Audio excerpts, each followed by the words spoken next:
Біріншісі статьи бұл күнделікті тапсырмаларды орындайтын және де қолданушының немесе адамның күнделікті өміріне жеңіл әкелетін және де оның тапсырмаларын орындайтын бағдарлама болып табылады. Ол адамның дауысын өзінің командасына айналдырып, іштегі компьютердің функцияларын қолдана отырып, көптеген функцияларды атқара алады. Бағдарлама барлық адамдарды әлеуметтік біріктіреді және олардың қарапайым оқушыдан бастап ересек адамға дейін өмірін жеңілдетеді.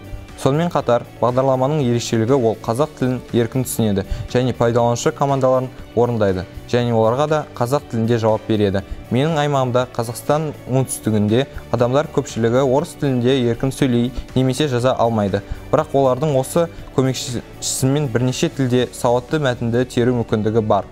Бұл адам өмірін айтарлықтай жеңілдетеді. Пайдаланушының компьютердің ішкі параметрлары мен функцияларын еркін пайдалануы, жарықтылықты төмендету, интернетте іздеу, файлдар іске қосу және компьютер камерасын пайдалану бұл менің бағдарламамды бәсекелестен әлдеқайда жақсы етеді. Болашақта мен алдыма қойған мақсатым бұл пайдаланушының бет әлпетін немесе бет әлпеті мен көз қимылдарын функцияларын енгізу болып табылады.